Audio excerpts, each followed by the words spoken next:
Okay, everyone, we're about to start. If you can silence your cell phones and close the back door for me. If anybody's sitting in the back row would be kind enough to do that, I'd greatly appreciate it.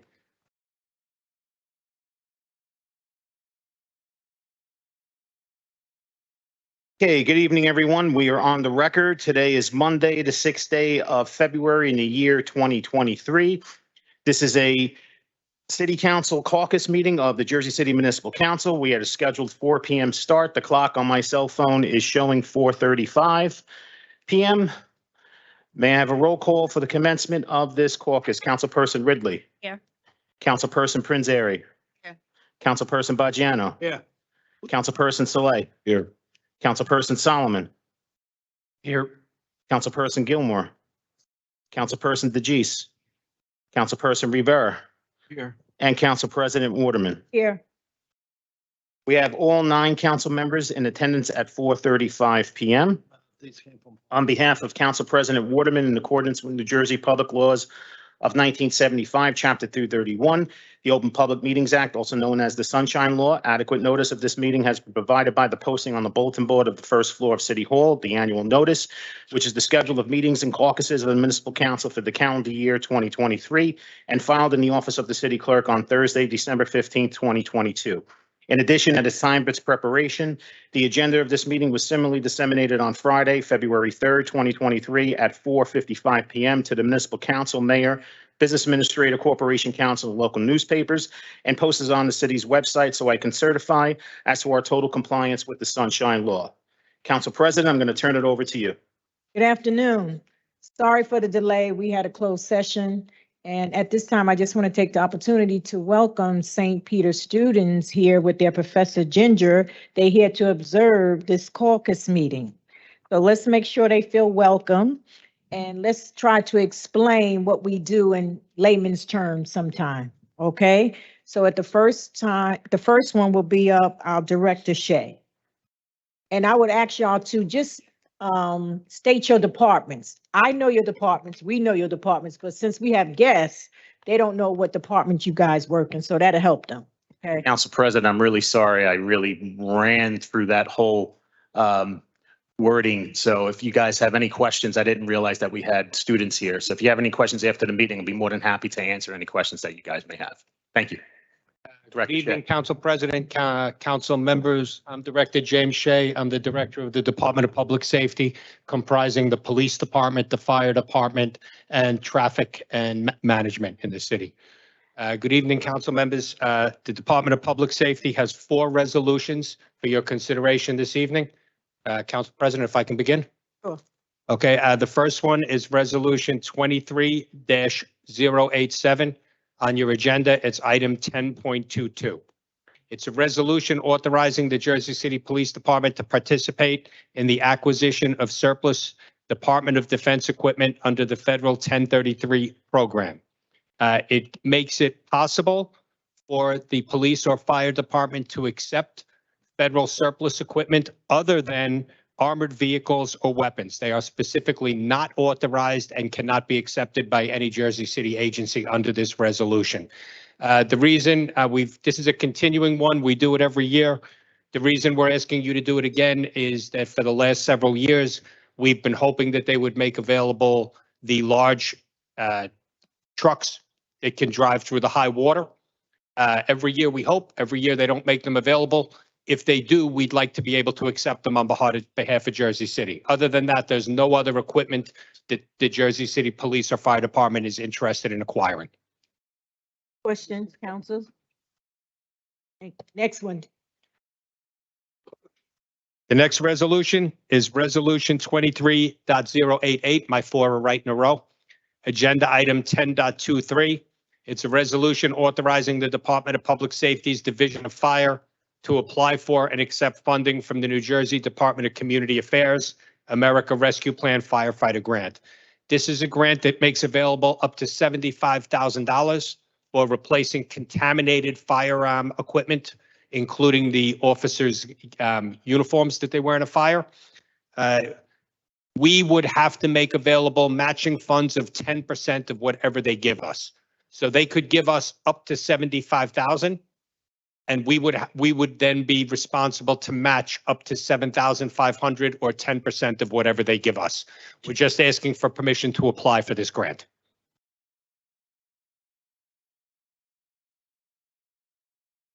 Next, resolution 23.089, agenda item 10.24. A resolution authorizing an award of a contract to First Priority Emergency Vehicles for the purchase and delivery of two 2023 Chevy Tahoe police vehicles through the Houston Galveston Area Co-op Purchasing Program for the Department of Public Safety Division of Police.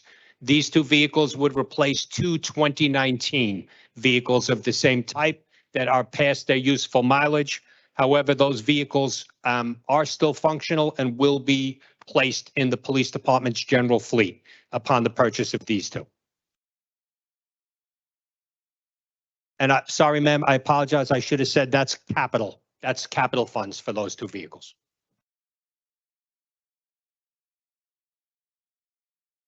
And finally, the last resolution we have is resolution 23-090, agenda item 10.25. This is a resolution authorizing the award of a contract with Tomahawk Defense, LLC for close quarter clearance training and de-escalation training and incident response exercise training under New Jersey state contract for Department of Public Safety Division of Police. It's actually two separate contracts, one for the standard emergency service unit semi-annual training of 2 weeks that every emergency service officer goes through. That's the first part. The second part is for a incident response, full active shooter exercise, everybody from Director of Police Moody to every member of the police department, fire department, EMS, and our urban area safety initiatives partners in the surrounding areas also attend. It's a total of $90,000, and that's federal funding. We're merely asking you for permission to spend the federal funding. It's not city funds. You know, Director, just to be honest, when we had our own police academy, we did all this for nothing. This 90,000 could be used for many other things. We just had the meeting about overtime and stuff. And it's a shame. We should have our own police academy, be doing all this stuff that we're spending money on in-house. Yeah, granting your point, sir, about the in-house training, and I prefer in-house training. This 90,000 comes from the federal government. They approve what we spend it on. They specifically will not allow it to be used for officer salaries, overtime. They want it used on de-escalation type training of this effect. It's taxpayers' money. They could have given it to the police academy. All right. I noticed it says 2022, November 7th, 2022. Is that,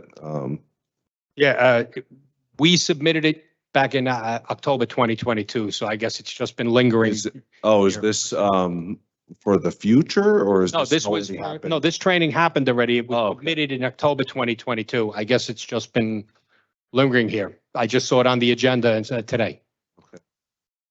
Or can we ask the administration to just clarify why it, it's on our agenda in February when it was submitted in October? Get an answer. Yeah, I would have to check exactly when it got stationed and, when it was signed off on it, the review process. So I can get back to you if you'd like that. Yeah, if you, by Wednesday, that'd be great. Absolutely. Let me make a correction, November, not October, November 9th was when it was submitted. Great. And then, Director, just one question on this. I know we've done a number of active shooter trainings. Is this training the same as what we've done in the past, and this is our sort of annual version, or are we doing more? Can you just give us kind of the full spectrum of active shooter trainings that we're doing as a city right now? So we aim for, this is the full service. We do two types of active shooter training. One is in-house, what Councilman Bogiano referred to, which we're trying to get back to more, where we train our officers. We do that at the mall and several other places that are possible high potential targets. The second type, this is a way more extensive exercise. We aim for 4 of these a year, but we never get there. We would be for vendor scheduling and resource availability. The most we do is 2. So we try to do at least 1 every 6 months of a full surprise, for lack of a better word. The officers don't know what the target is. The officers don't know what the scenario is. They're graded. We're rated, and then we find out how we did afterwards, and everybody is debriefed. So this is the much bigger one that we do twice a year. At 1 year we made it to 3. We've never done the 4 we'd like to. Thank you. Thank you, council members.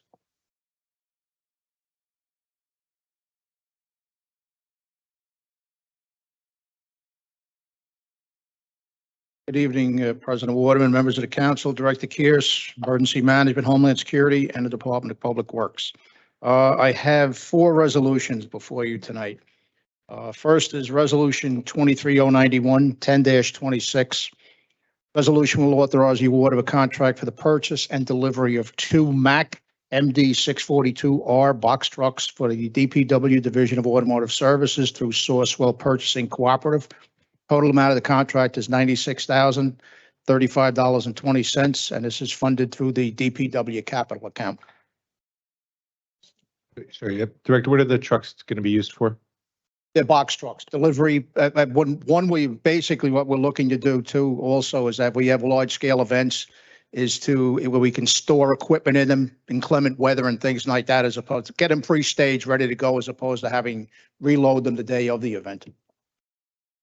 Got it. Thank you. You're welcome. Second one is Resolution 23092, 1027. Resolution will authorize a renewal of a contract with Duesco Incorporating Trading as Nelson Westerberg to provide moving services for the administrative division of DPW. Total amount of the contract is $262,530. This will authorize an initial encumbrance of $1,000. Any questions? What are we using the moving services for? Moving services, for instance, any of the moves now into any of the new properties, the next one will be the new public safety building. We use the moving service to ensure the main concern is obvious electronic devices and things of that nature. They come in, they do boxing, making sure that there's no issues if something liability they assume and things like that. We'll be reoccupying 342 MLK, which obviously has been shut down for a period of time. So. Right. And do you anticipate using the full amount of this contract? I don't. This is the last of the encumbrance. I would say it's a case by case basis. It's an extended contract, so. Okay. The next one is 23094, 10.29. That's a resolution authorizing the sale of various motor vehicles, approximately 85 at public auction. Majority of these vehicles are impounded vehicles that are currently held at the city impound yard. Say, how often does it take for us to recoup those monies from when we impound them? Correct. They usually do a bulk bid on them, on the vehicles. So that's the way it's been, but it's run through the purchasing department. Thank you. And the final, any other questions? No. And the final will be Resolution 23097, 10.32. This resolution will authorize a month-to-month extension of a contract with Italian U.S. Northeast LLC, not to exceed 3 months, to provide janitorial services for the DPW Division of Solid Waste Management. Total amount of this renewal extension is $200,000.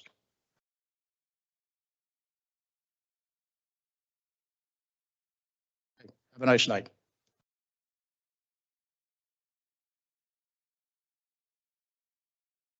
Good afternoon, Council President and council members.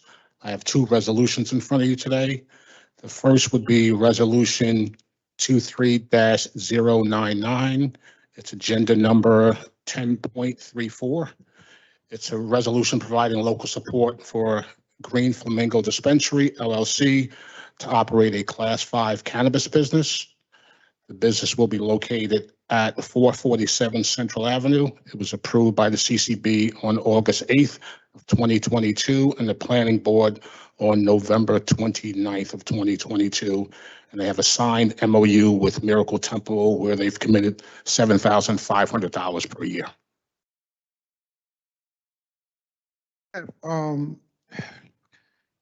With regards to these dispensaries, what happens when, let's say, John and someone else applies, and we know the ordinance say they can't be within 600 feet of each other, but for whatever reason, applications are coming in because that one haven't been approved, I would imagine. So I guess the latter part of the question I'm trying to get to, what happens when both applications go to the state to be approved, but ordinance prohibit them to be within 600 feet of each other? Where do we go from there? The guidance given by the law department was that we should be hearing all applications, and the pin really doesn't go into the map until the council approves that location. So they're somewhat grandfathered to be there. So is a possibility that we can either be sued or we can either have two dispensaries within a 600 feet radius? Either. I would say the latter of, you'll have some that will be within less than 600 feet. I think that would be an answer for Director Baker. Yeah, this is Peter Baker, Corporation Counsel. No, that's fine. Yeah, I think given that hypothetical, I mean, again, our advice was to, as Director said, we don't put the pin in the map until the council approves it. That said, if it receives council approval, there are always things that can happen at the state level that would result in removing the pin, and then that 600-foot radius would then be back on the board to continue using those analogies. Nevertheless, yeah, there could always be litigation surrounding that, and we would deal with that on a case-by-case basis. So in the instance where someone is requesting to be reimbursed for the expenses that they spent going through the process, who does that burden rely on? In what reimbursement on what? Because, I'm sorry. Like they pay for lawyers, they pay for all type of plans, they have investors with them, like they have a lot of skin in the game. And for us to say, because when the application came, y'all can't be 600, well, the law says that you can't be within 600 feet. But both individuals went through the actual process. I think, yeah. So if we get to an instance where there's going to be, we're not allowing two within 600 feet. So that means someone is going to be left out. So I'll wait for. No, councilperson, go ahead.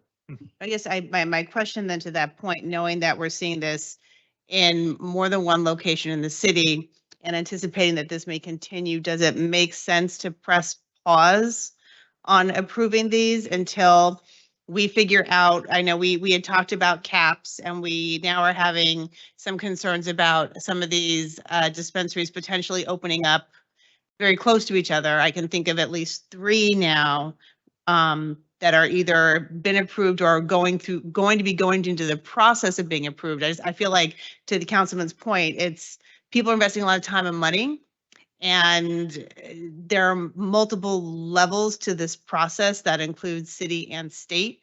And I was wondering if now is the time to maybe pump the brakes and get some of these other pieces hammered out before we move forward again. And can we also make sure that, I guess, all city departments are on that same wavelength of, if we have a pin in one spot, then we shouldn't be seeing any other applications? Because I have a situation now where there's a cannabis application going to the planning board, but what's the point if we already have a pin less than 600 feet away? And I will speak to planning. I'll speak to director and find out, I'll find out where everything is. I'll get an email to everybody before the meeting on Wednesday. So We put a pause in it, though. That's the question. I mean, Because the council, based on the way the ordinance is written, no retail can be at least 600 feet away from each other. Cannabis. correct. That's the way it's written. So if the law is written that way, then we should abide what the law says. So maybe we need to put a pause on this until we figure the rest out. How many do we want in the area? Because this is a problem. We are receiving calls now. So it's like, it's no need for us to keep just checking the box and, saying everybody it's okay. And then in the long run, we know what our law says, that they cannot be.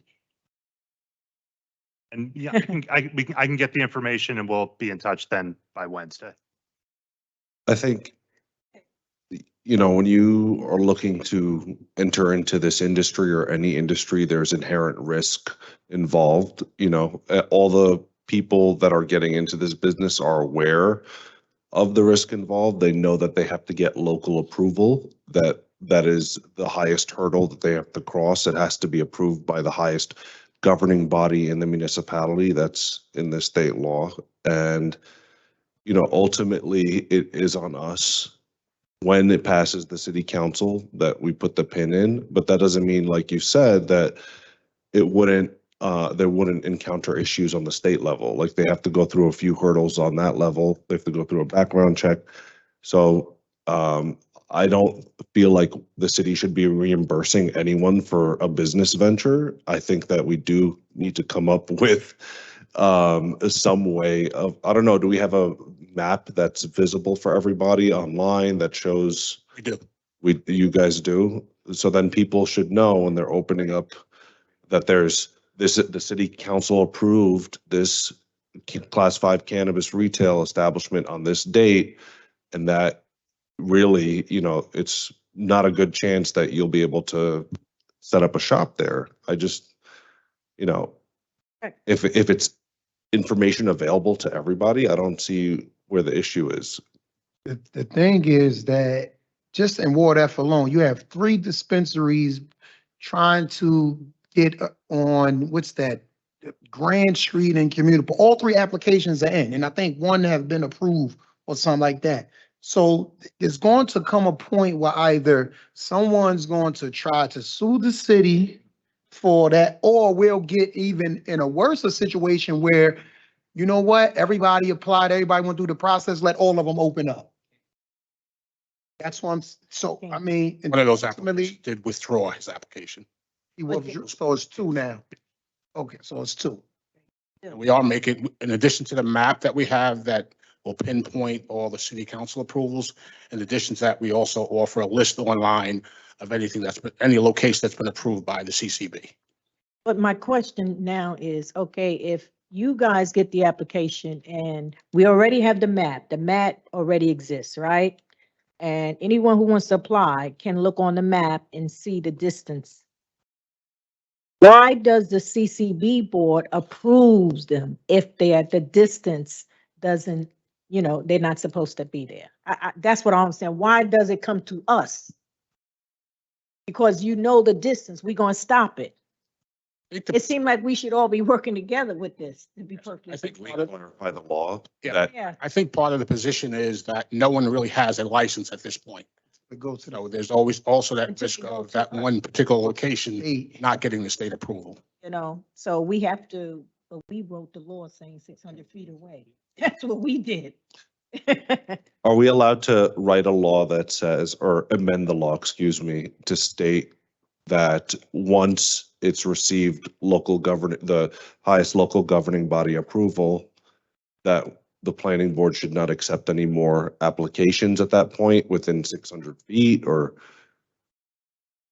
I will review what the state has given us as far as a framework goes. However, generally, don't look, the law doesn't look with favor at saying that you cannot make an application for something.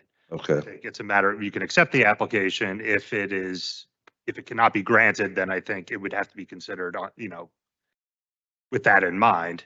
And again, there could be a, you know, reason that the previous application could not go forward. It could be any number of reasons. And then the secondary application could then be quote unquote next in line. got it, okay. Falls back on us. though. Right, but We're I the- guess you guys understand what we're saying. We just, you know, we want the construction to be done over there so that when it comes over here, we don't have to do that much, you know, we're looking like the bad guys here. Mhm. Yeah, Understood. so I want to know each one that comes, that's distances in question. Everyone, since we have to make the final decision. I think Understood. it's fair to us to know. So the one that you just read, do they have a distance problem? They don't, just based on the guidance that we were given, because there are other applications in the area, but they started their application process before this resolution was being passed. So we do have somewhat of a saturation on Central Avenue. There's only allowed to be 6, correct? Along, I believe when the planning department had a meeting with me, they said that the special improvement districts each have a maximum limit. Correct me if I'm wrong, but I would each have. one, like each SID had a different limit. I'm not aware of it. I don't think, There is because there's some SRDs where it can't go. your, Or they're 2 miles long versus Exactly, one that's. 3/4 or 1 mile long, Well, so it's, Right. it's. each, the way Tanya and Matt explained it to me was basically they spoke to each council person and determined what was the appropriate number for that special improvement district. They didn't speak, you could see the faces. Where are they? We Evan? had conversation on whether or not there should be a certain amount, but I don't, No conclusion that. or it was that, yeah, does 6 sound like the right number? Sure.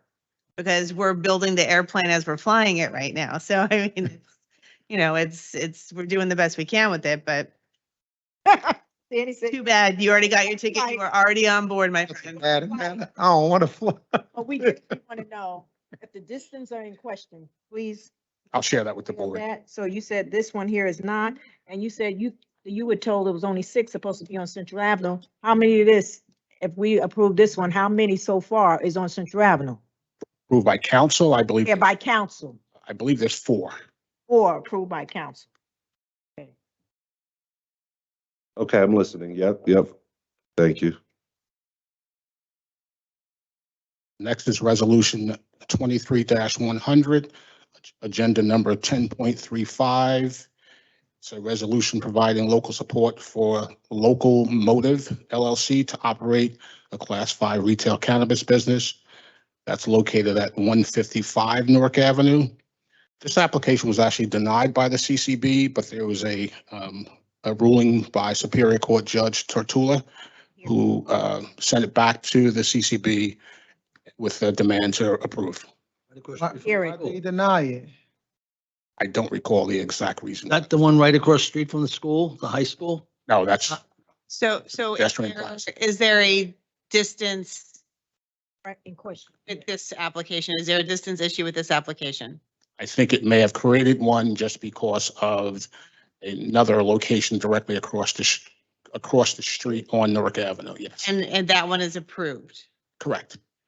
Maynard, is there any way that this one today, maybe they can, like, we can hold back for like 2 weeks so that the businesses could, they haven't spoken to anybody in that area, and those businesses are pretty up in arms, and we actually got a pretty detailed email today on that specific one. So, is there any way we could, like, maybe, We can change the list and they can speak to the community. I know we can do that. I will say, we do have a timing issue with this one based on the remand from the court. It's no time issue.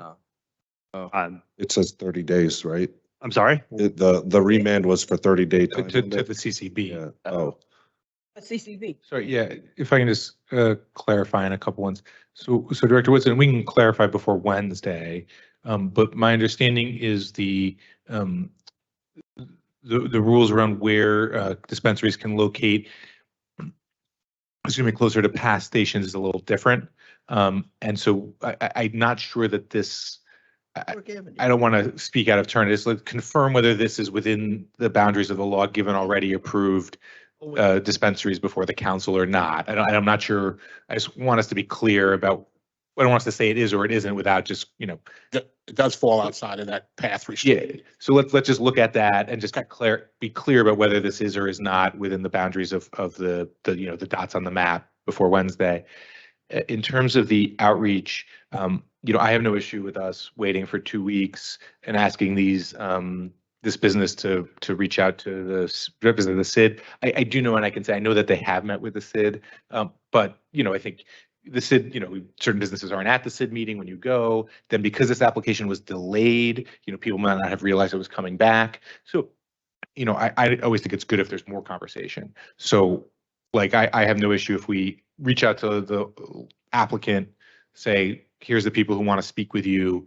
wait 2 weeks and, have it come back at the next meeting in February, unless something arises in those conversations that's dispositive, or we learn that the dots on the map are in place and this is no longer approved, and then we'd have to talk to corporate counsel about how to handle that type of a situation. Does that make sense? Okay, great. And then maybe there's a checklist we can come up with for the CCB board of specific things they should be looking for, because I just don't feel like it, and maybe I don't understand our role, but I don't feel like it should be our job to decipher all this at this stage. Like, what are they voting up or down on? Like, if they know it's in the wrong location, like, how is it even passing? So maybe we need, like, I don't know, some type of rubrics that they can follow to accept or deny these different businesses before it gets to this point. I know I just received it today. There's some pending changes that spell out what the board should be looking at. That's just been proposed. I just received it today, so I believe that. Oh, you just received it? Yes. So it didn't exist before? No, I think there's some changes made because there has been clarity on a few issues, and distance being one of them. Right, because I kept calling. Go ahead. And there is a list of factors that can and should be considered. It's not a strict rubric per se. It does give the CCB the leeway to make, decisions that are, that weigh different factors differently. But there are a list of factors to be considered that I can send to the council that they're mandated to look at. The distance be included? I'm sorry, Council President? That's right. Could distance be included? That's what we want to know. I mean, that's what Councilwoman is asking. Yeah, like I feel like in the grand scheme of It things. is currently in the ordinance. No, a checklist for the CCB board to look at, what they approve and what they should not approve. So the councilwoman asks, could distance be included? And, we just want an answer. That's all. We just think it's fair. I agree. A screening process. Right. Or there could be like another application that's like, provisional application if there's something already there. Or even, most people are going to planning first, right? And planning is approving or denying the location. Why are they approving locations if they've already approved something within 600 feet of there? And initially, they were going to planning first when we just, as you said, we started Right. building this plane, but now that's not the case. Planning will not hear any application until after it's approved by CCB. And planning views distance different than probably that 600 feet based on putting a dot on the map. They see it as once permits are drawn, that's when they see it as a solid location. That's what I'm saying is a whole conversation that really needs to take place, because based on the way the law is written, it's just too general. And right now, we are the ones that would take the hit, so to say, if we pass anything that is not within the required distance. So that's our concern. So if the CCB board can add that to their checklist on distance, that would help us out a lot. Planning is a different scenario, different animal altogether. They look at things totally different than we do. Talk to them. Okay, so we'll get back with this one, right? Because they'll meet with the community. The other one, you'll let us know about the distance, correct? Correct. Okay, by Wednesday. Yes. So we know which direction. And Peter, you can add to the CCB board checklist that they should look at the distance requirement. Yeah, I'll review that with them and I'll make that recommendation. Okay.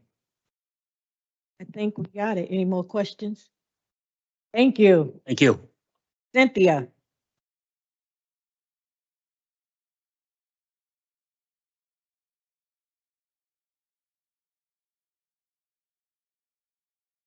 Good evening, President, evening. Council, and fellow councilmen. My name is Cynthia Vasquez, Interim Division Director for Injury Prevention, and I'm here to discuss line number 942-947, item number 1036, Resolution 23-101 for the Municipal Drug Alliance. I'm here with Gail Alston, who's also the coordinator of the Drug Alliance. So we're here to approve new members for the Alliance to fill in roles that are and seats that may have expired for the Alliance. Can you give us a little information about what the Alliance does and, you know, its mission and why the board's important? Sure. So basically, just so you know, the board, part of the Municipal Alliance Committee charge is that they have to organize and coordinate efforts for school, police, business groups, and other community organizations in order to fight the drug and alcohol abuse that's happening in the community. They have to adopt clear procedures for the intervention, treatment, and discipline of students abusing alcohol and drugs, and also provide a comprehensive drug and alcohol abuse education and outreach programs for parents, and provide a comprehensive community substance awareness program as well. So right now we have certain nonprofits who receive funds who support preventative work. So it's not clinical treatment, it's preventative education. I was going to say, does this work with like the vaping or, you know, I had some questions from, you know, some residents about, you know, the well, basically there's a lot of vaping establishments on Central Avenue. Does this work towards like telling kids not to vape, or does it do anything of that nature? So all the nonprofits, they offer reports on a quarterly basis depending on what they're doing. So their education programs all vary. So they may very well go into that topic, but every report is different depending on what activity or what event they've done with the community or the school. So I would imagine that they touch base on that, but everybody's varied in terms of how they approach that topic. Thank you. Okay, thank you, Cynthia. Thank you. Alex?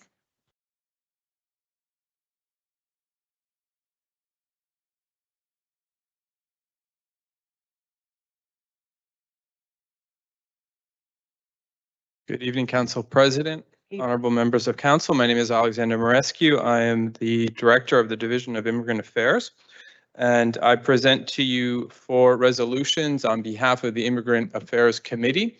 That is the voluntary committee. Maybe this is some background information for our guests tonight in public policy from St. Peter's. Welcome once again. That is our voluntary sort of residence committee that provides different sorts of policy suggestions and recommendations to the mayor's office and to council. And I bring before you 4 resolutions numbered 23-076, Resolution 23-077, -078, and -079. I'll go in order as they appear on the agenda. The first resolution seeks the endorsement from council on an extension of temporary protected status. As a bit of a background, temporary protected status is a federal legislation that extends entry and legal stay in the United States for a particular list of refugees. And in this case, they include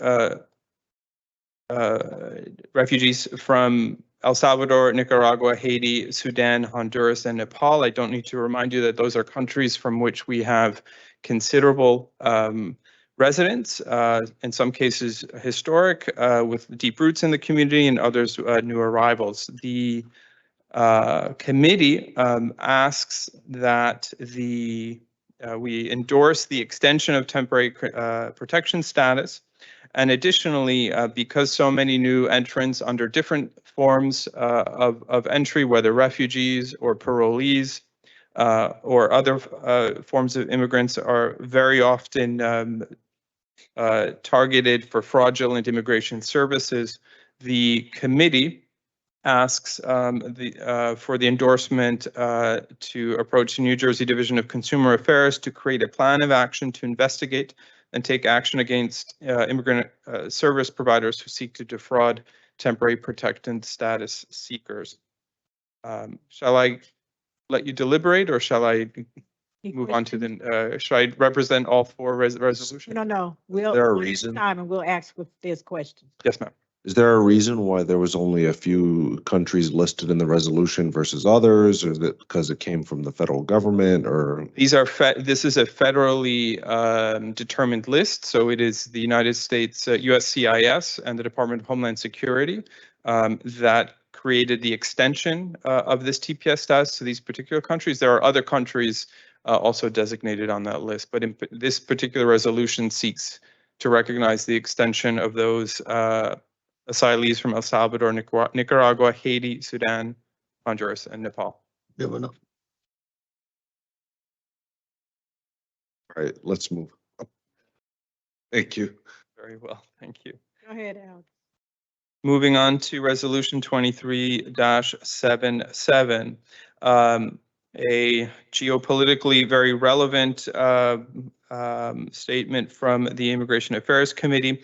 This resolution endorses and seeks to honor Afghan residents in Jersey City by supporting the Afghan Adjustment Act. The Afghan Adjustment Act recognizes the evacuation of over 76,000 Afghans in the wake of the takeover by the Taliban in August of 2021 upon the pullout of the United States and its allies from Afghanistan. And in that, the US CIS and Department of Homeland Security created Operation Allies Welcome, or OAW. That is a recognition of arrivals from Afghanistan who supported the US forces or allied forces during the nearly 20 years of the military presence and the state building presence upon the original fall of the Taliban over 20 years ago and the 9/11 attacks. And specifically, the Afghan Adjustment Act seeks to create a viable pathway. Currently that does not exist, but the Adjustment Act seeks to create a pathway towards naturalization and citizenship, as well as lawful permanent residence, or LPR. Essentially that refers to green card holders. And specifically, the IAC seeks the endorsement of council to support the expedient passage of the Afghan Adjustment Act to create a viable pathway for OAW arrivals to pursue lawful permanent residence in the United States and thereafter naturalization. Questions? Go ahead, next one, Alex. Thank you. Moving on to Resolution 23-078. This resolution addresses the question of sick and disabled citizenship applicants, seekers. We see this very often in the Division of Immigrant Affairs. I'd like to remind not only our guests this evening, but also members of council. There are over 19,240 registered incorporated municipalities in the United States. Little fun fact, Jersey City is currently the only municipality in the whole of the territory of the Republic that offers free legal immigration services and naturalization services to its residents. It is the unique role of this city in that space. And I think that's something that we need to celebrate and recognize. And in that capacity, we often support different types of naturalization applicants who are subject to a certificate called the N-648. As part of this rare role that Jersey City plays in national immigration, it goes beyond that. We are also the only municipality in the country that offers what are called civil surgeon services. Those are the medical services or the review services for things like vaccination and other health indicators for citizenship applicants or TPS applicants. Anyone that requires further application and medical review, we at the Department of Health and Human Services offer that. Again, something that no other city in this country offers. To that end, the Immigration Affairs Committee is looking to have the council endorse the establishment of this mechanism to be adjudicated for medically trained professionals, and to extend those with particularly extenuating sicknesses, both physical, neurological, or other medical impediments in their application statuses to citizenship. Next one. Last one. Oh, one more. Madam President, may I move on? Yeah. Okay, thank you. Right out. And then finally, Resolution 23-079, a resolution endorsing Jersey City Immigrant Affairs Commission in the support of fair and affordable immigration services. We have the capacity at the Division of Immigrant Affairs, the city in general, but also highlighted here by our volunteer committee, that in the wake of rising inflation costs, that has put a particular strain in many ways on our fiduciarily limited immigrant community, and to addressing that, we can support local immigrants in declaring a waiver for certain fees. You might be aware that in some cases, the application for naturalization or for the adjustment of status can cost several $100s. In some cases, we do our very best to make sure that we can get those costs removed or reduced. And to that end, we seek, or rather the committee seeks a fair and affordable immigration fees and seeks the endorsement of the council, urging the U.S. Citizenship and Immigration Services, USCIS, to reconsider proposed fee hikes, fee increases. And finally, ask the council to support a proposal, again, linking to the first resolution of the four I presented this evening, and addressed to the Division of Community Affairs to seek action against sort of predatory or fraudulent immigration services. That's all I have on the agenda this evening. Thank you, Alex. Thank you very much, Council President. Good evening. Asia.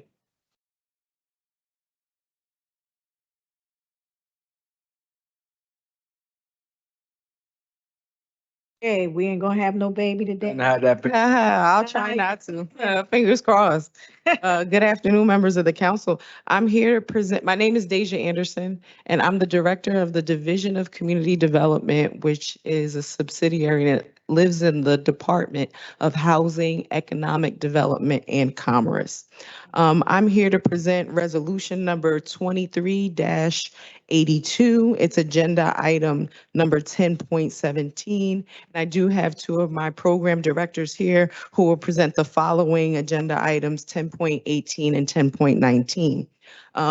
Agenda item number 10.17 is a resolution for the council authorizing the acceptance and execution of our HUD entitlement grants for CDBG, ESG, HOPWA, and HOME, and authorizing our program contracts for entitlement for our program year of April 1st, 2022 through March 31st, 2023. I would like to note that our total federal entitlement allocation will be $10,539,656.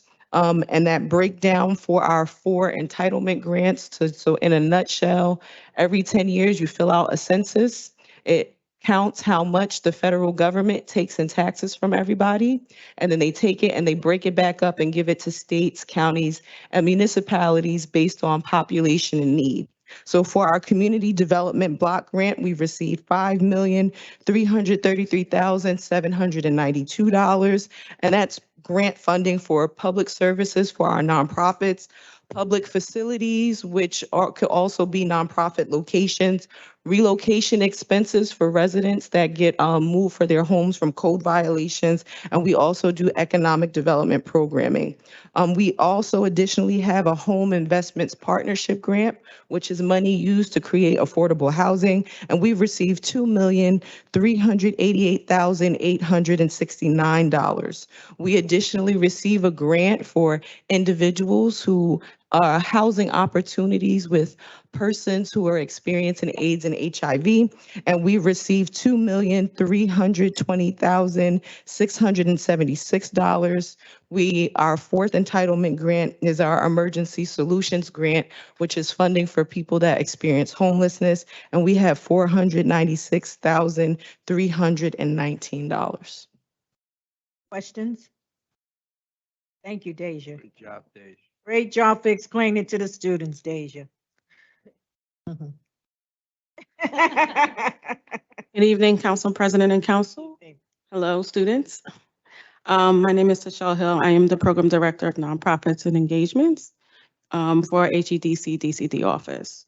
Here I'm presenting on 10.18 agenda for the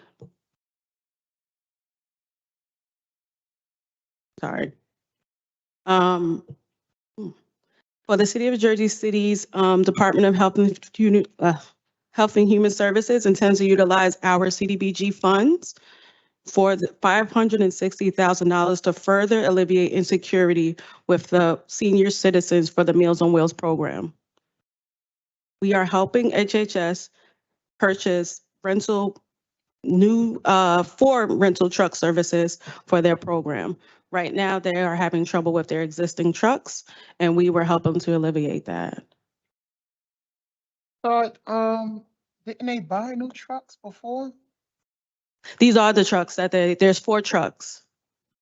Previously, they had trucks that were going into several repairs, and HHS reached out to us to help them with those costs. So, Council, the trucks were purchased, but again, due to COVID and supply chain issues, those trucks have not been delivered to the City of Jersey City. So in the previous going year, HHS did acquire some bills because in the interim, the Meals on Wheels program still needed to be run. So they rented 4 refrigerated trucks. Okay, so DCD is assisting with the use of our federal funds that are applicable to this COVID needed service with the use of some unallocated COVID funds to help to help HHS cover the cost of the rentals of these vehicles. So when did we rent the trucks? Because I was working in Meals on Wheels program in 2020. And I remember we didn't have trucks, we were renting trucks, but I thought that we passed a resolution to get new trucks. So when was these service rendered that we're paying for now, or have they been rendered? Well, the time frame that all the bills cover are going to be from September of 2020 all the way up until, yes, until December 31st of 2022. So any of those bills, because it falls in that COVID spectrum, we'll cover. All right. Correct. Thank you, Director. Yes, we have those COVID funds up and back until 2020 to 2025. So. Next one. Thank you. Thank you.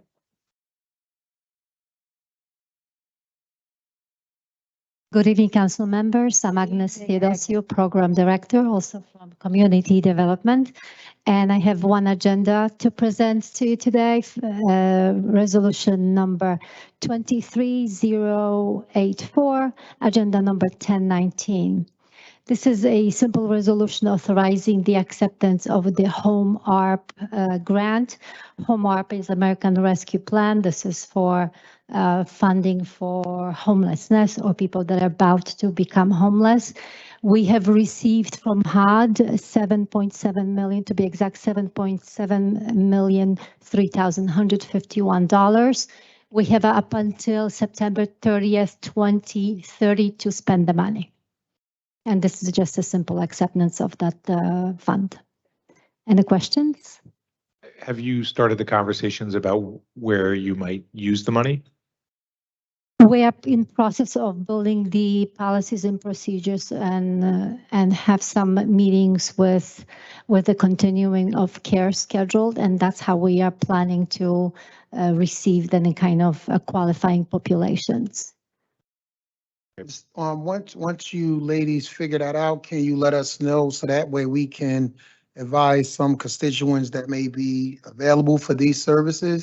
Yes, once we prepare the policies, procedures, basically learn ourselves exactly what the plan is about and the details that the government are, the rules that the government is setting. We're going to do RFP for the constituents, for any nonprofits, for, the public, where we're going to do an information session to inform them what this plan is all about and what kind of projects it can be used for.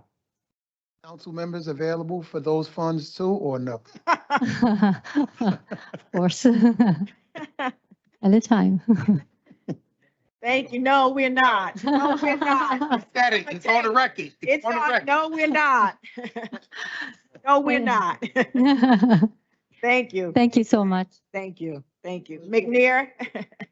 No, we're not.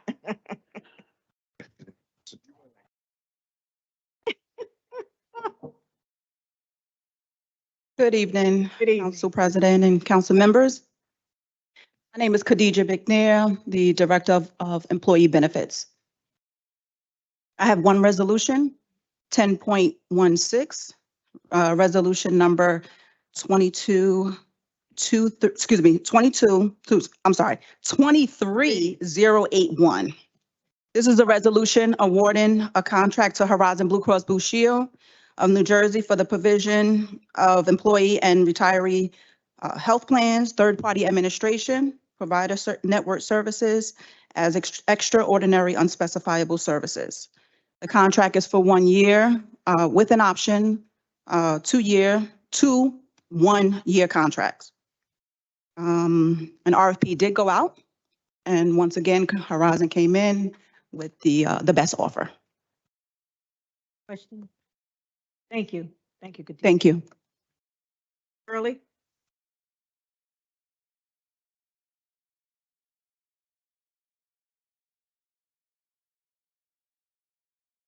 Good evening, Council President, council members.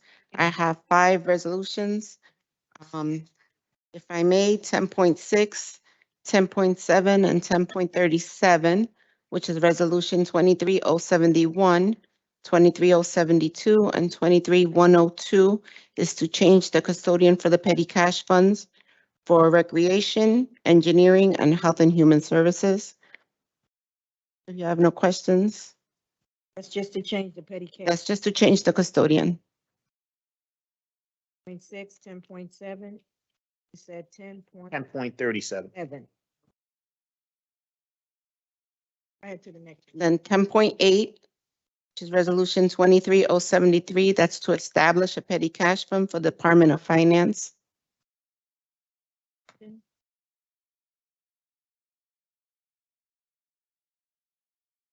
No questions? Okay, and then I have one more, which is Agenda 10.4, Resolution 23069, and that's to authorize a service agreement with Eastern Armored Car Services to deliver city funds to Citizens Bank, which is formerly Investors Bank. This is a no money contract. Investors pays the invoice. Have a good evening.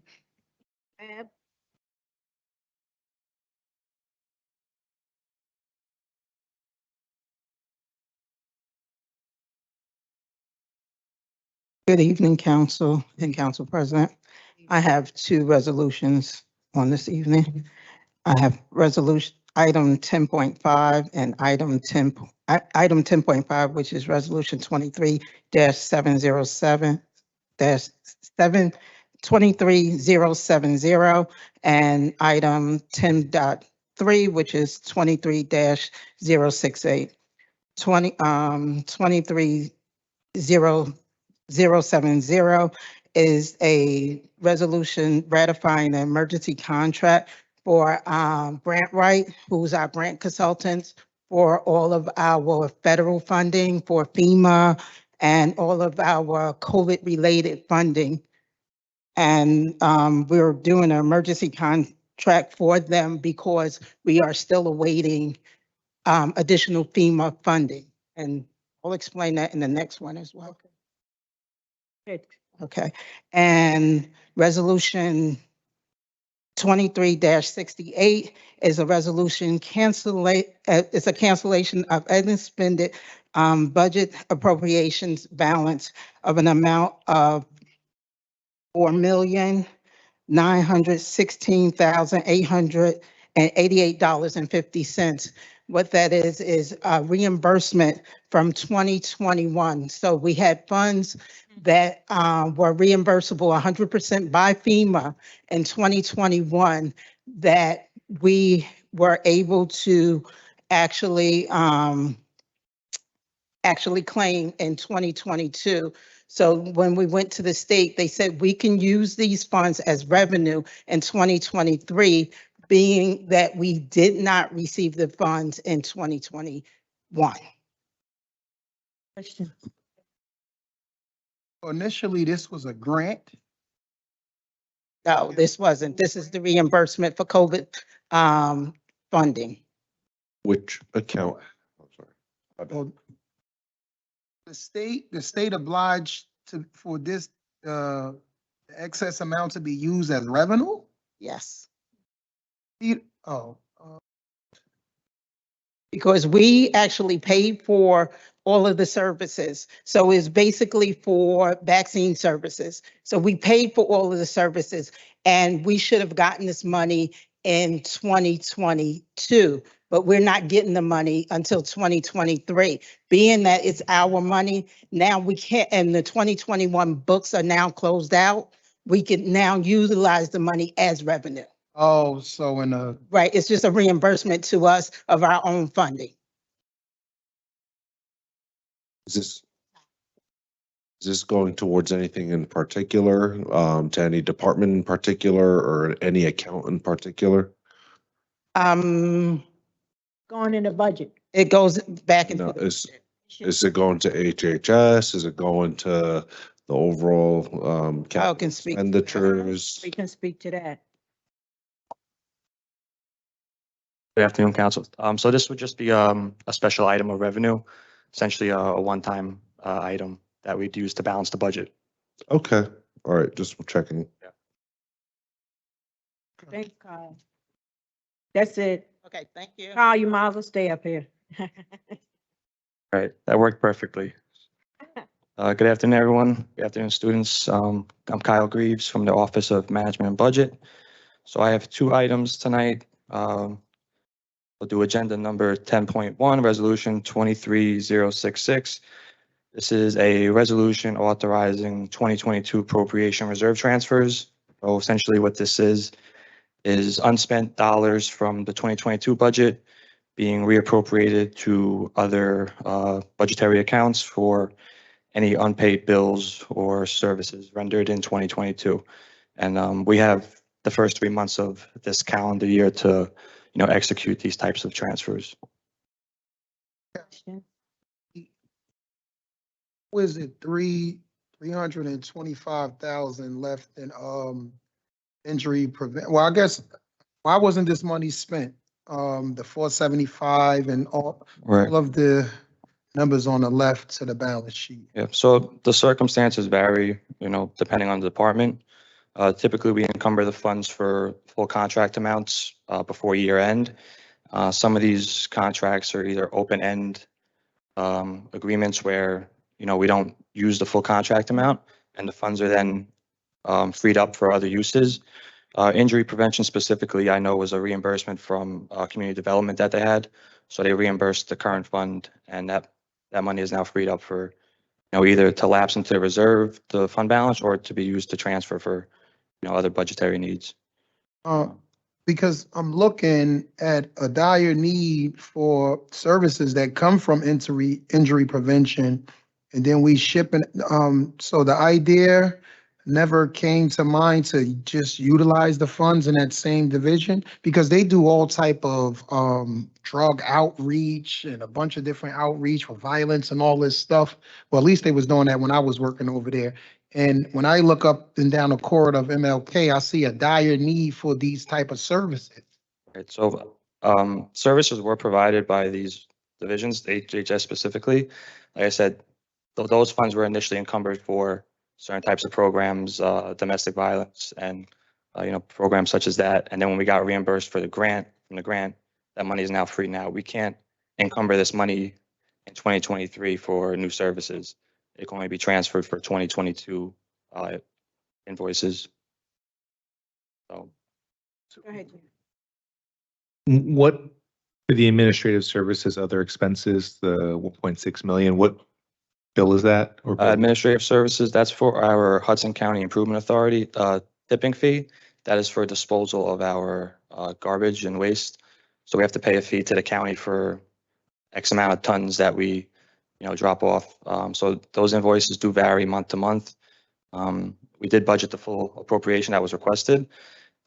Again, the amounts vary month to month on the billing. So that is the overage and for that division. So, so I make sure I understand. So basically, we deposited more trash in the dump this year than we were anticipating, and the bills are higher? From my understanding, yes, I could get more clarity on it. Yeah, can we just get the monthly? Yeah, so I am working on that. I should have that before Wednesday. A lot of these requests for unpaid bills did come in end of January, Right. as we're closing our books on 2022 purchase orders. Right. So we're looking to compile all of our invoices for even the other utilities month by month. And then for each of the places where the money is coming from, to Councilman Gilmore's point, can you specify specifically what line items were not spent? Yep. My understanding on injury prevention, it could be wrong, but that number looks familiar as the amount that had been left in the kind of potential pilot program to pair police officers with mental health professionals, and then ultimately that didn't get awarded. And I don't know if that 325,000 is the money that wasn't spent, but I'd have to confirm that with departments. So yeah, I mean, if you could just for each of these, because these are big numbers, right? It's 500,000 for IT, 425 for communications, 325 park maintenance, 325 injury prevention, 300 police, 200 human resources, 150 fire, 150 treasury. And I understand your technical point, which is correct, that we can't go back and expend this money. But obviously, when we go through the budget process, we approved all of these items under the anticipation that they would get spent. And it's not 50K, it's not 20K, it's not, small items. These are obviously big expenditures that didn't happen, and we want to know what they were and why they didn't happen. Understood. Right. Regarding park maintenance, Pershing Field just had their ice rink not working. Is there any way we could not transfer those funds, keep them for park maintenance? I believe we have capital funds for those types of repairs. You would have to give me specifics on when that came about to council. It's recent. Yeah, so Recently happened. yeah, we do have capital funds for general building improvements and repairs. So that's likely where the funds are coming from that. Okay, thank you, Kyle. Yep. All right. The second item is 10.2, Resolution 22067, authorizing an emergency temporary appropriation. So these are additional funds beyond the initial temporary budget allocation that we awarded in the beginning of January. Just some new grant appropriations that we received since then, and also funding some other divisions that didn't have adequate funding to start the year to, just continue services.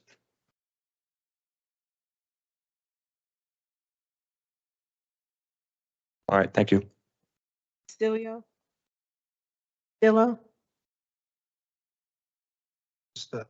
Tony.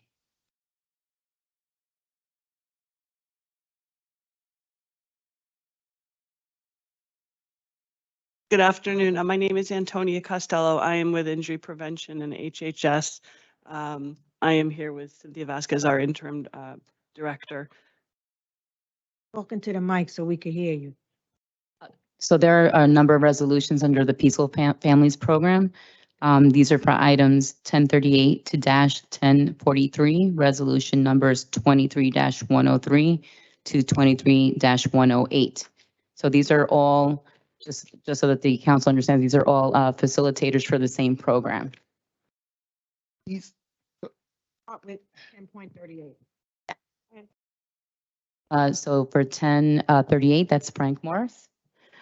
Yes, and he is one of our facilitators for the Peaceful Families Program, which is a program that's basically to help those victims of domestic violence. And so he's one of the facilitators, and every facilitator basically teaches these classes online, where they meet for about 90 minutes per week. They teach these classes online. So we have people in Florida on here. You have someone with an address in Florida. Right. And why are we still online in today's climate? Because if I'm thinking about domestic violence, I'm thinking about violence within a home. So I would imagine that the individual who need the help need to get outside of the home to, get in a safe space to divulge what they need to with the professional to seek the help. So I'm just trying to see what's the idea between the long connections. Yes, she can attest to this because she's the manager for the program, so I'll let her explain it. Hi, that's a great question. We started off the program as an online program during COVID. It began in 2020. We started off with just myself and Paul Bell and Boyer as the facilitators for the program. And as we did more research and more knowledge gaining on domestic violence and the rise since COVID, the online programs are actually amazing because they allow people who have jobs, they allow people who have responsibilities who are not able to actually come into the office, participate, and not to mention the facilitators as well. We now have 7 facilitators. One was originally from New Jersey. She is now in Florida due to family circumstances. We teach these programs. There's 2 facilitators per group. Each group is 90 minutes and meets once a week. And it really is important. Each participant who meets with the group it's in a confidential place. They are not, they are not in their, if they are in their homes, they're in a private room. They are not anywhere near their victim. They are, we ensure that as part of our program agreement that they sign and read well ahead of time in joining the program. So give or take, how many individuals do each of these care providers see? How many individuals do each of these care providers see? There are 10 to 12 per group. Each group is either female or male. We have 9 programs that are male, and we have 1 program that is female. 1 is a Spanish speaking class. We are hopefully able to have additional 3 classes. The municipal court that we worked very closely with in developing the program has been giving us many participants. We've completed 66 people, 66 men have completed, 20 women have completed. We have many more on the wait list. I think you're misunderstanding. No, each, like you have Frank Morris. How many people have he seen? He leads 1 class a week currently, Tuesday evenings. So in each group, there are 12 participants. Well, so it's not one-on-one, it's group intervention. And they each do 1 class per week. For how many weeks? It's a 27-week program. Certain of the Frank only teaches 1 class per week currently. The plan is to grow the program. So is Frank a Jersey City person? He is. He's a pastor and a doctor and a reverend here, and he leads a church very close to. Are you guys open to having more people that are into, helping people out, that go through the domestic violence? Because, there's actually quite a few that, that frequent my office that want to get engaged. And I didn't know that, you guys were doing something like this. I could just say, so basically, primarily, a lot of the people come to us are from the court system, but we do, we allow people to come through the public, which is why we are trying to increase facilitators for this program, because the wait list is getting so long that we're trying to make sure we accommodate the groups. And we have to keep the groups, just to answer your question before, to 12 to 14 people per group, because the psychology of it is that they don't want larger groups because it doesn't work with larger groups. So you have to kind of keep the groups personal.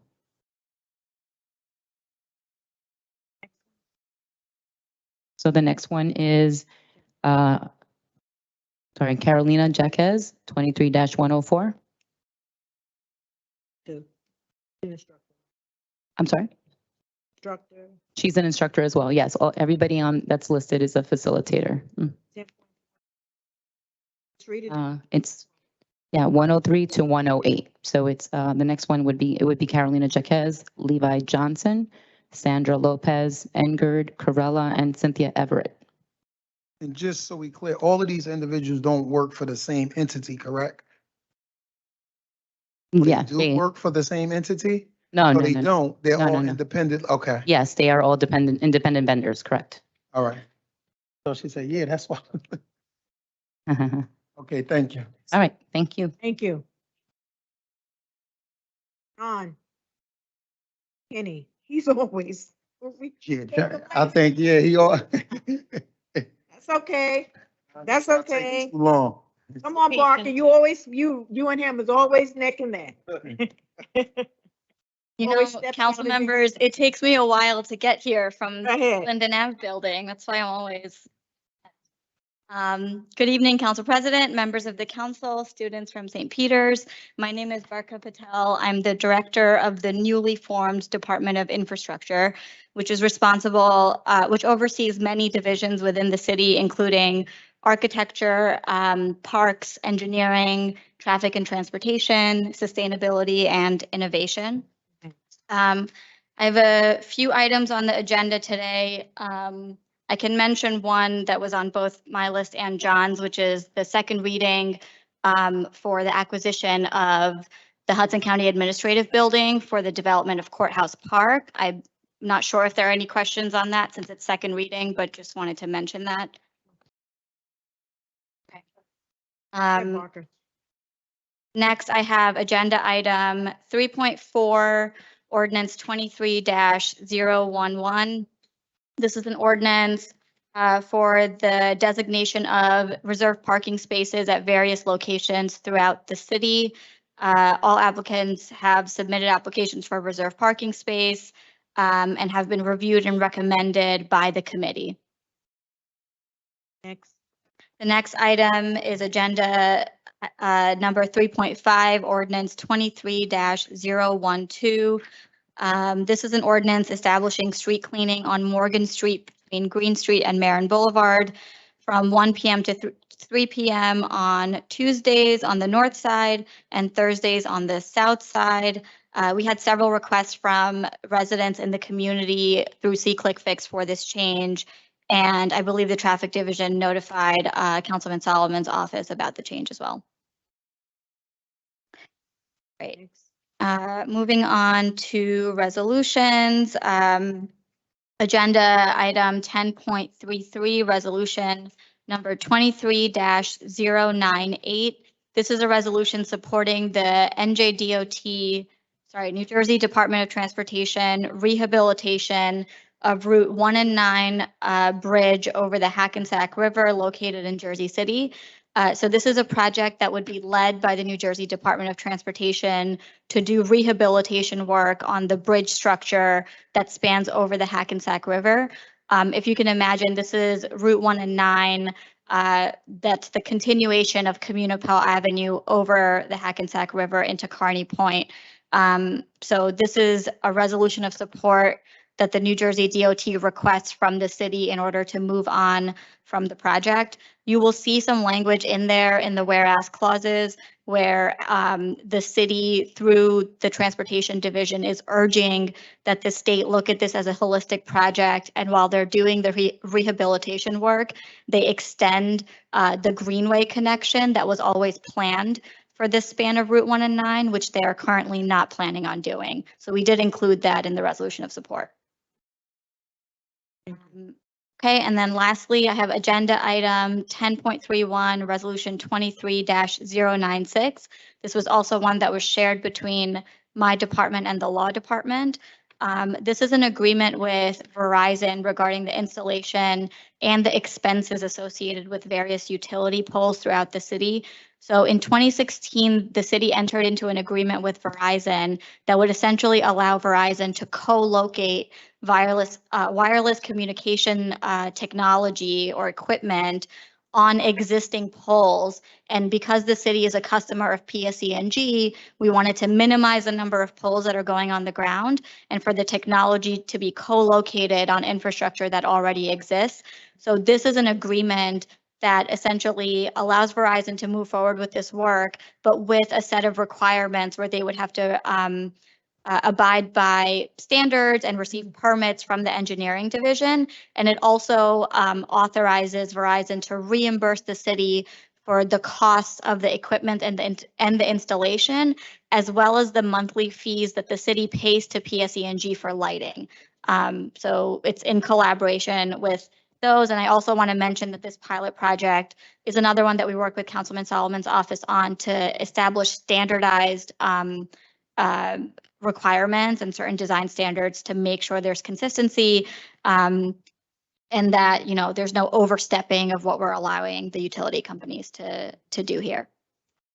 Okay. Then putting in more poles, or they're going to put it on the existing pole? Exactly. They would co-locate on existing poles throughout the city. And this is a pilot program, so it's a limited number of locations for now. Will they remove any wires? I mean, Yeah. get a lot of Yeah. wires throughout Jersey City. I'm sorry? Will they remove any wires? Because a lot of these wires are Verizon's. Yeah. I mean, we can't get no agreement with them for them to start removing dead wires. Yeah, I can look into that. I believe currently that's managed through Public Works, but I'm happy to make the connection and see if we can get that. So back, Councilwoman Osborne had worked with Verizon on getting them to kind of like clean up a bunch of their wires. I can go dig up that information and share it and see if we can get them to Yeah, that would be really helpful. make a commitment on that. I wanted to ask, do we have a list of locations for where they're going to try the co-location? I believe we're finalizing the location with them. I don't know if that's something I'll have to share for Wednesday, but definitely in the short term. Do we have a visual of what the co-location is going to look like? I believe we do. I Can you don't know if we've attached. I didn't see it, but I might have missed it, but if you could send it, that'd be great. Sure. And then, I mean, obviously co-location I'm really happy about because it's much better than entirely the new pole. But can we also make sure that they're still doing the notification to neighbors? I think we had asked them to do like 20 to 200 feet, but I have to go back and double check what was in the ordinance we passed a couple of years ago. But I just, you know, what I think we found was if all of a sudden they're doing work and something shows up, people get upset. But if we're able to alert folks in advance and say, hey, this is the agreement, it's co-location, it's better than a pole, and it'll be coming in a couple of weeks or a couple of months, that works significantly better.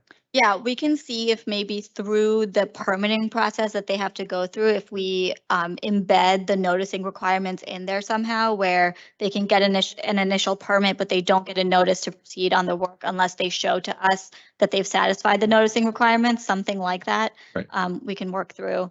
And just related to this, I want to mention, council members, that a few months ago, I shared with you that we've restarted utility coordination meetings in the city between my department, police, public works, parking, and all the utility companies that are doing work in Jersey City. Over the last few months, we've set up this new format where the companies have to present to us ahead of time when they want to undertake significant work that's happening in the public right of way. Every month we have a standing meeting with the utility companies. They're doing detailed presentations to all of the city staff who are involved in this permitting. And the process, while not perfect, is working a lot better than it was before. And we've revamped the permitting process on the traffic side so that very soon we will have real-time information as work is happening on the ground for everyone to be able to access. So all of that work is underway, and we'll make sure this is folded into that as well. That's all I have. Thank you. Thank you. Thank you. Thank you. John. You're the best, Parker. Oh man, he gave a compliment. Those are hard to get. Good evening, council. Good evening. So the first one I have is item 3.2, ordinance 23-009. This is regarding the acceptance of a deed from Parks at VL South LLC affecting block 6005, lot 2, AKA the Gateway Plaza Park, and block 6902, lot 16, AKA the Van Leer South Park.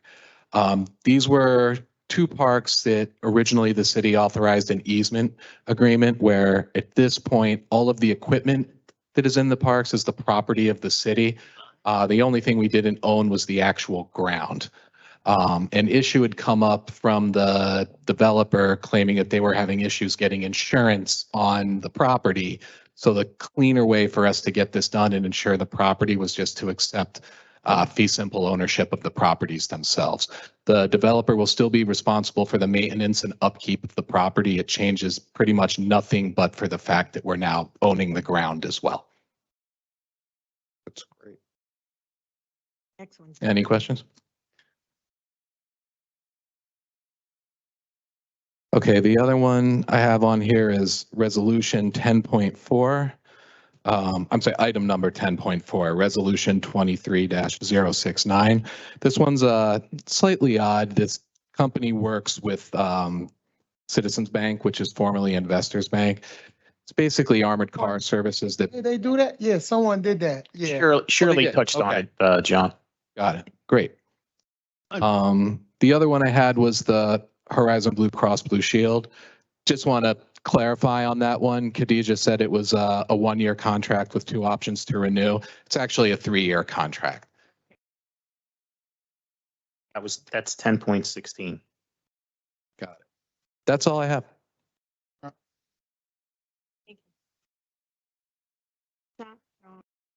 Okay. Will do. With pleasure.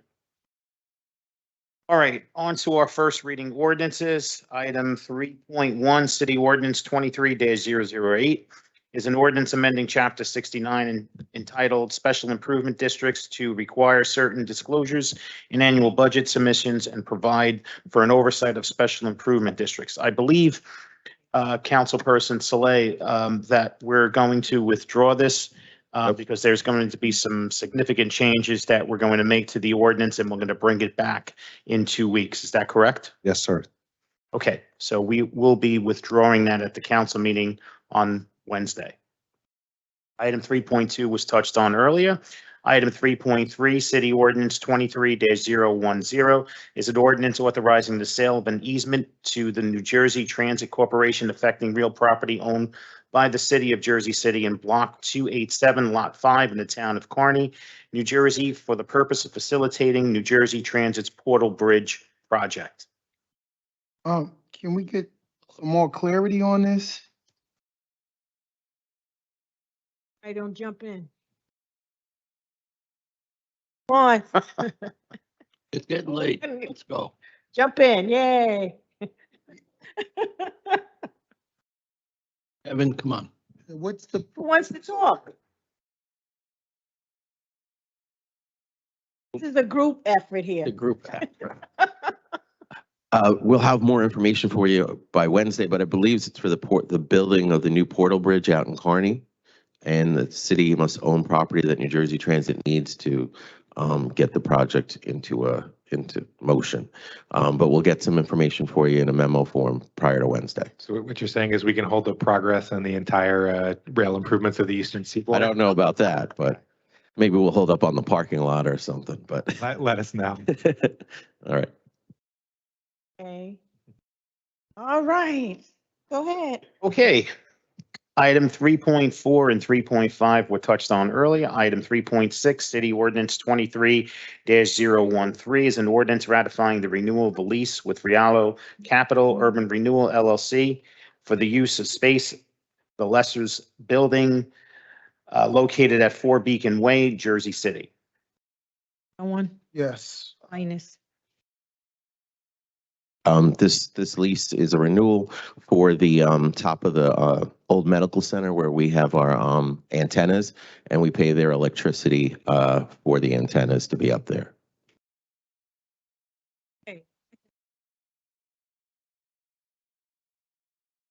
This is not. It must be. We're good. I hate to put this on you, Kevin. I really do. You know, but, you know, when we go through the agenda, the purpose of this is for us to get clarity. And we don't have clarity. How do you expect us to vote? Because whatever we do affects The whole city. Oh, here it is. No, this is a renewal. The contract was awarded a while back. I don't know when, but for $8,400. I know this is not fair to you, but that's why need everybody present to be perfectly honest. But I think going forward, the best thing for the council to do, to be perfectly honest, if we can't get clarity and we have to vote, we just table it. That's it. Correct. I think it's the best thing to do. And the reason why I'm saying that, because we have to make tough decisions this year.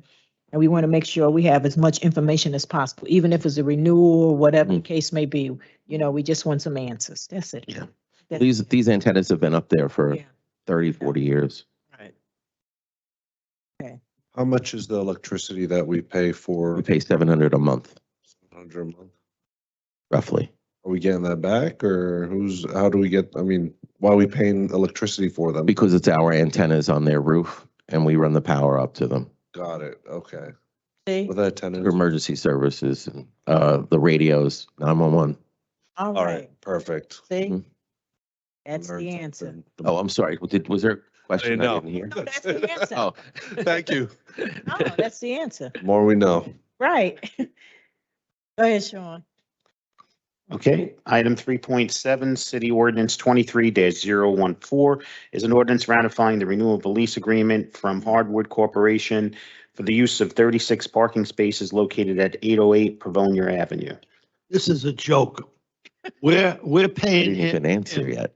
this parking.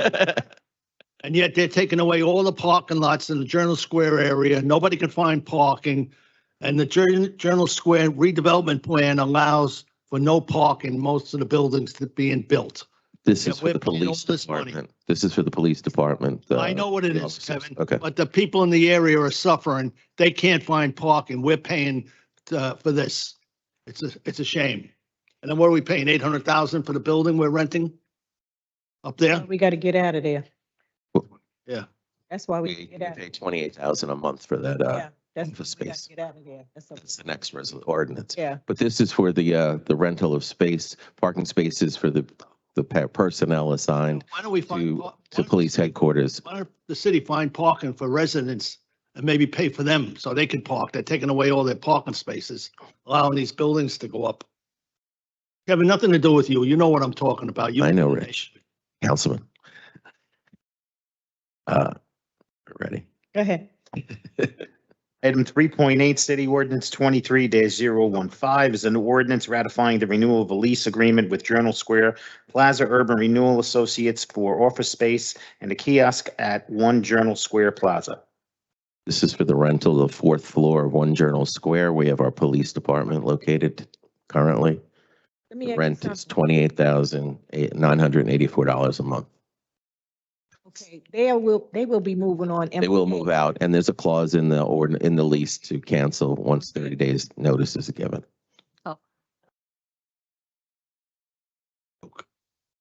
Good? Go ahead, Sean. Even the- Okay. I think that's too much. Look at the face. Go ahead, Sean. All right. Item 4.1, City Ordinance 22-103. This is an ordinance that was carried from the December 14th meeting in 2022. It's an ordinance of the Municipal Council of the City of Jersey City amending the Jersey Avenue Light Rail redevelopment plan to clarify inclusionary zoning requirements. Item 4. Sorry, Sean. Sorry, go ahead. The law department, do you guys have an update from understanding is planning is talking to you guys about it?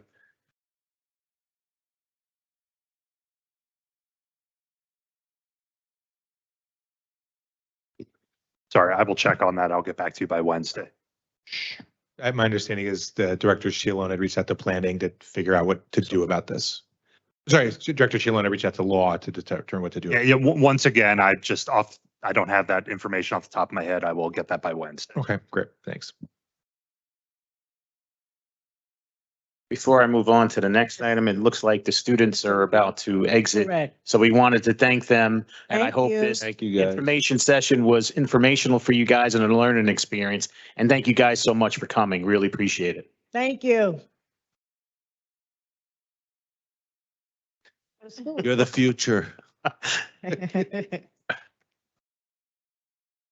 With a few who's left. Go ahead. We're on the record.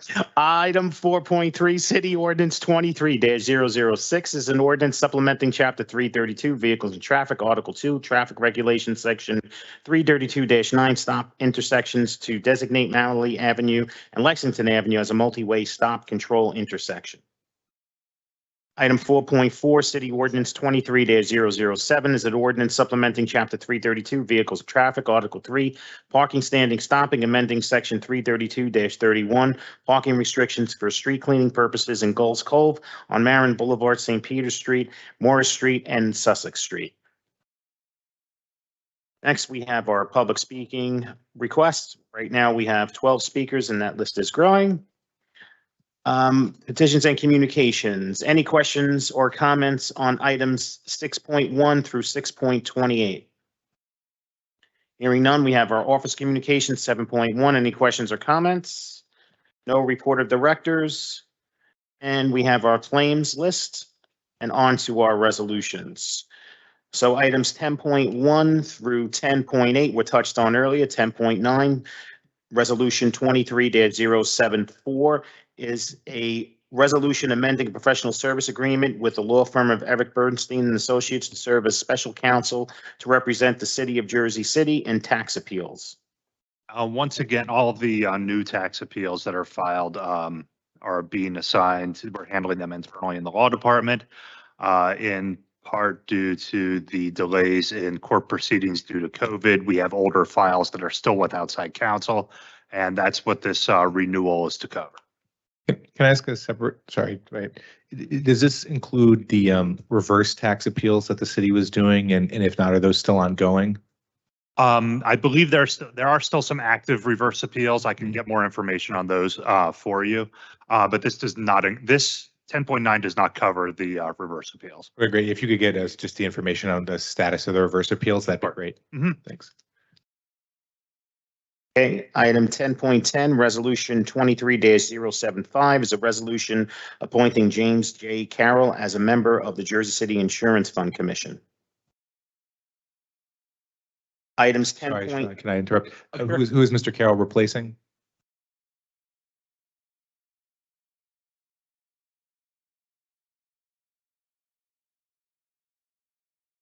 Okay. Was there previously before I was around, but I can find out if you like, but I know it's been open for probably a year or two now. Okay, yeah, if you could find out, that'd be great. Yeah, absolutely. I can actually provide that information to you guys. Okay. Items 10.11 through 10.14 were touched on earlier. Item 10.15, Resolution 23-080 is a resolution authorizing the city of Jersey City to enter into a polling place lease agreement with the Hudson County Board of Elections. Council members, this is my resolution from my office. This is regarding the primary election and possibly the also the general election in Ward D, District 19, 29, and 30th. The polling place will be at 28 Patterson Street. And the city gets reimbursed $50 per district. We gotta do that. Tough council. Okay. Items 10.16 through 10.19, excuse me, we touched on earlier. 10.20, Resolution 23-085 is a resolution authorizing the award of a contract to Adorama Camera for Apple Mac computers for the Division of Communications under the Interlocal Purchasing System for the Department of Administration Division of Communications. Item 10.21, Resolution 23-086 is a resolution authorizing the payment of a claim submitted by Millennium Communications Group for providing emergency repairs to the city's closed circuit television video cameras damaged by various third parties. Do we, hold on, Sean, do we know the exact location and how these cameras got damaged?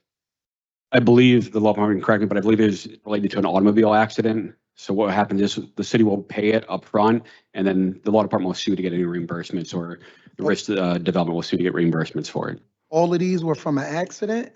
I think there's some was weather related, some was auto accidents. There's some vandalism as well. Is there any instance where we say that we were paying the same camera multiple times? I'm not sure. I think we can follow up with the vendor on that.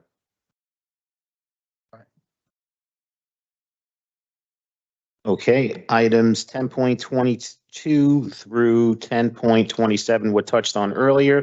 10.28, Resolution 23-093 is a resolution awarding professional service agreement with Chase and Lamparello, Mallon, and Capuzzo to provide defense counsel services related to workers' compensation claim petitions filed against the city of Jersey City. This is risk management, but I can just explain. This is the risk management department sends the workers' compensation cases out to, I think there are 3 different firms. Chase and Lamparello is one of them. I believe they work at a flat rate per case. Okay. Peter. Next, 10.29 was touched on earlier. 10.30 is Resolution 23-095, a resolution of the Jersey City Municipal Council authorizing the planning board to conduct a preliminary investigation conditions of the area known as Fayette Avenue Study Area to determine if such area meets the criteria to be declared an area in need of redevelopment without the power of eminent domain and/or an area in need of rehabilitation. Excuse me. Where is Fayette Avenue? It's in Ward C and Ward B. It runs next to the path line. It's in behind Ercolino's. There's like a third street or something. It's a paper street essentially, right? Yeah. So, yeah. Yeah. There are houses though, just after around Wallace, I believe at Fayette. We can have planning, something must have happened. There was a representative scheduled to come. We could have them prepare a memo or appear at Wednesday's meeting if you'd like. They could provide a memo just for clarity. That'd be great. Wait, the attorney, looks like. Oh, I'm sorry.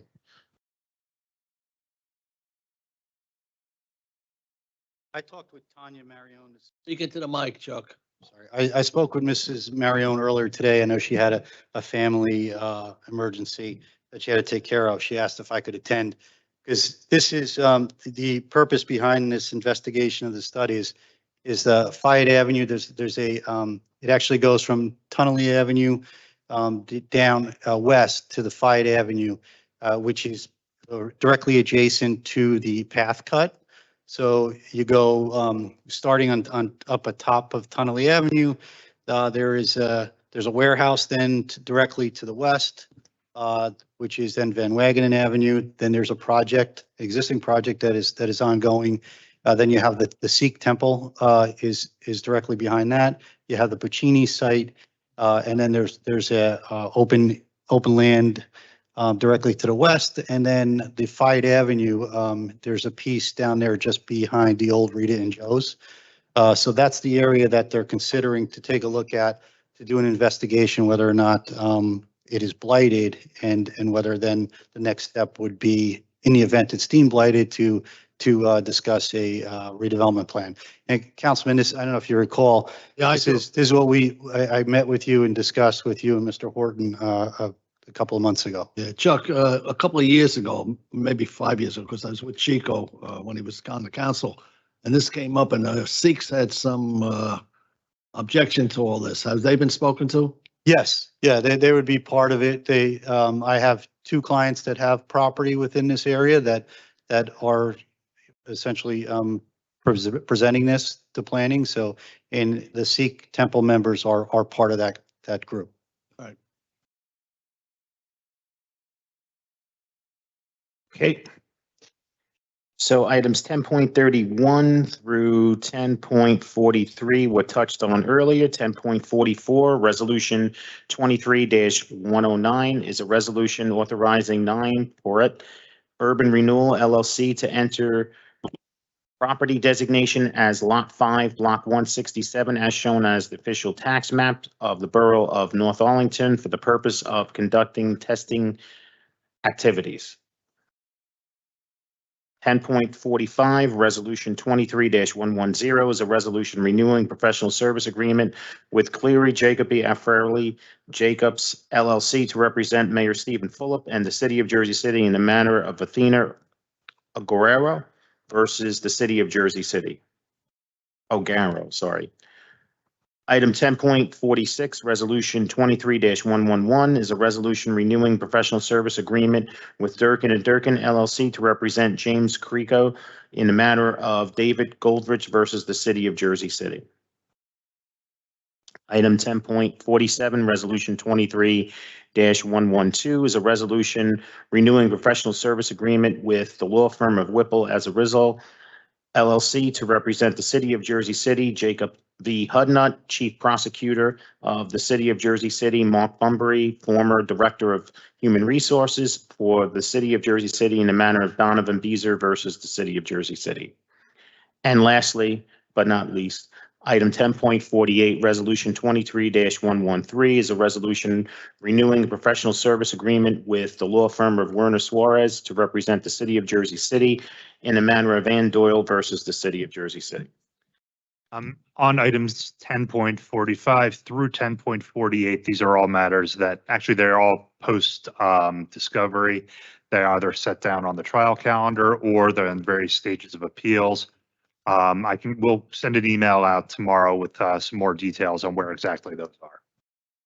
Just got these, right, Peter? Beg your pardon? These just came about because I know at the agenda, I didn't hear these. No, these were at the agenda meeting. These are all renewals of previous contracts. Okay, with that being said, I have a motion to adjourn at 6:21 PM by Councilperson Rivera. May I have a second? Second. Second by Councilperson Saleh. On the motion to adjourn at 6:21 PM, council members all present by acclamation, please say aye. Aye. We are out of here at 6:21 PM. Thank you so much. Ladies and gentlemen watching at home and everyone who showed up here today, remember, teamwork makes the dream work. Have a great night. Stay safe.